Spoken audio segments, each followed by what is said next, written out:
Jan Lisiecki, nice to have you here. Thank you very much. You visited a school this morning, I guess. What exactly did you do there? I really like that Konzerthaus Dortmund has these outreach programs, and they go to schools where I can meet children and hopefully, some of them already are in music, but hopefully inspire them to pursue it in some way. I think music really should be a part of everybody's life, and at least they should know it exists, and many people don't. Mm-hmm. So I'm happy to go out, and I played a little bit, they played, we played together.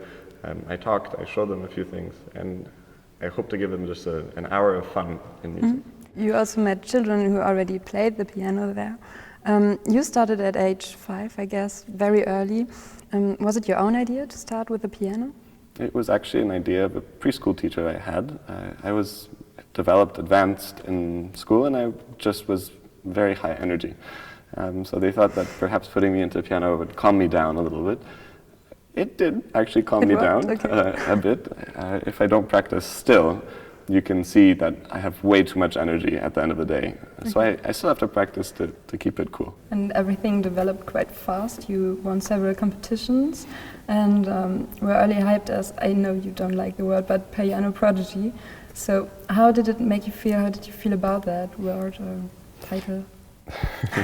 Well, prodigy is a great word for somebody that we can look in the past and say, wow, they were really amazing, like Mozart. Mozart was definitely a prodigy, but it's very hard and unfair to put it on somebody so young, because it doesn't really give any good connotation, and also it doesn't really describe the person.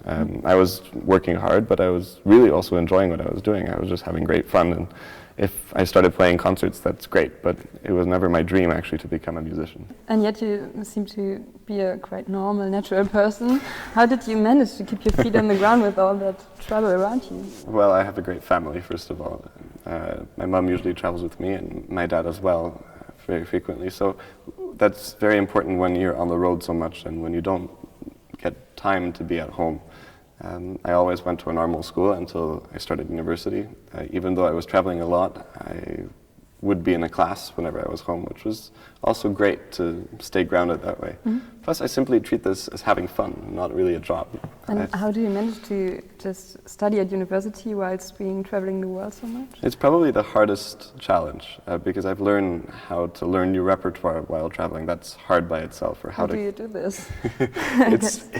It's extremely challenging. You have to practice on the day of your concert something that you're not going to play in the evening, which feels very strange, because you want to be focused on what you're going to be sharing with an audience. And the problem as well is that you end up sometimes getting it stuck in your mind. You practice a piece that you really like, that you're learning, and then it stays with you the whole day, which tires you out very quickly.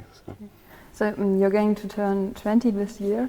Do you feel, after being considered a wunderkind or piano prodigy, a special need to prove your maturity, being an artist, a pianist? I've never felt a need to prove anything, luckily. And I think that my interpretation at age 15 was my interpretation at age 15, and how I play today is how I play at 19. And I don't really try to say, okay, this is the best method or the best way, because there is no best way. And it has happened that I've listened to something on the radio, I didn't know who it was playing, and I said it was me. But before I found out that it was me, I was already criticizing, saying how horrible it was. So it does happen. Okay. And it's not even that maybe it was horrible, but that my opinion has changed already, and it changes from concert to concert. If I'm playing a recital tour with 10 concerts, each version will be different. But other pieces you're just saving up for later, like Rachmaninoff also? Rachmaninoff is a good example. Okay. I would really like to learn his music and delve into it deeper, and I think any time now I'm going to start doing it. But I don't try to say, okay, no, this has to wait for later. I mean, I played Beethoven's piano concertos very young, which many people say that you have to be really mature to play. At the same time, we're lucky as pianists because we have an endless range of repertoire. So we really get to choose what we want to play at the given moment and not have to worry about, this is it, we've learned everything.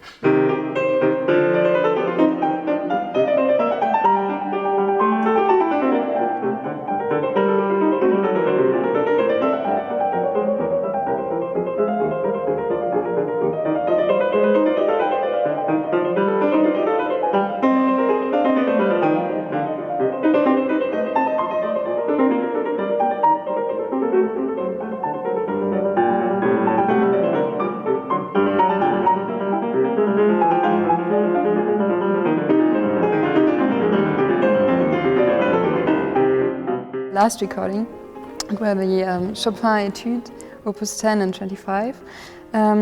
Do you remember when you first played one of them or started to play them? The first one I played actually was Opus 10 number 3, and I remember it quite fondly as the green etude, simply because at that time I was using photocopies of music, and I had put it on some green paper because it was stiffer, so I could play it and put it on the piano. So for me it's always stuck as a green etude. And from there, of course, I learned one here, one there.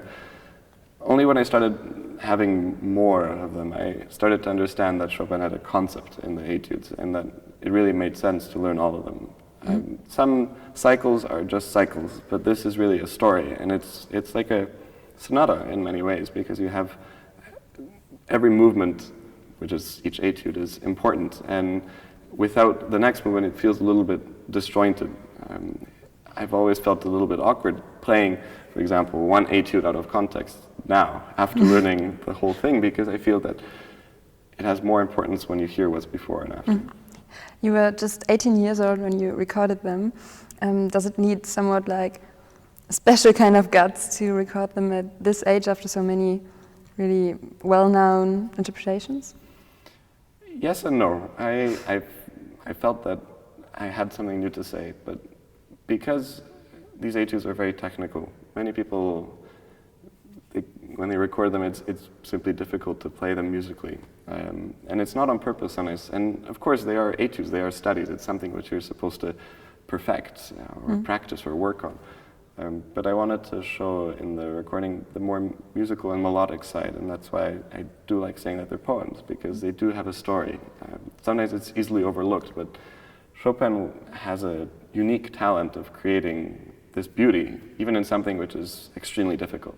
Chopin was a great fan of opera. Do you also like opera, and do you like to think of a singer who's singing an aria or so whilst playing them? The piano is lucky because we have to think of every single instrument but the piano to play well, because by itself it's not a very interesting sound.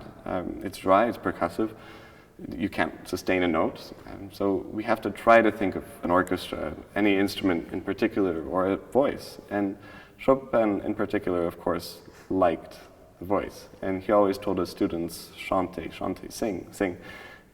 Very important to try to carry a line as much as possible, though you wouldn't want to hear me singing. Did you ever sing? Did you ever take lessons also? I did take lessons, but a long time ago. Okay. Do you still have a teacher or teachers to just have a look at your technique or so? I do study with Marc Durand in Montreal, but they're more of a musical conversation because it's hard, I mean, to really say you have to do this one way or another way. And he's very great about that because he will be the one who says, wait, that's really weird. Are you sure you want to do that? Or you probably shouldn't do that.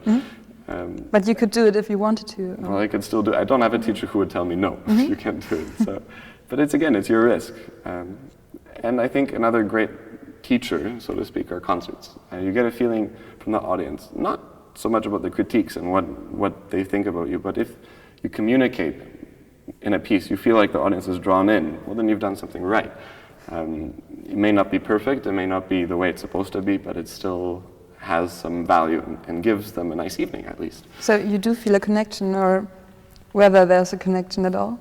I try to feel a connection. Sometimes it's difficult. Not every audience is accessible. Not every audience gives you that warm feeling. But if you can find it, it's really great to have.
what do you wish does your audience take with them leaving one of your concerts? So what is the thing they should gain of the musical experience of attending one of your concerts?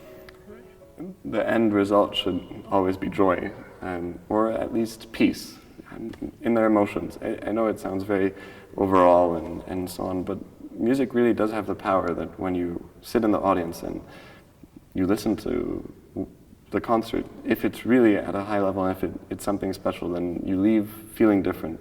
And now with our technology and so on, we always feel so pushed, and Facebook, Twitter, so on. While in a concert, it's really a chance to step back and go into your own world, into your own thoughts, into the composer's thoughts. And I said actually in one interview that is like going to another planet, which was maybe a little bit of an overstatement, but it is. It's a different sphere, it's a different world. You're in this hall, and there's nothing else that exists outside of it.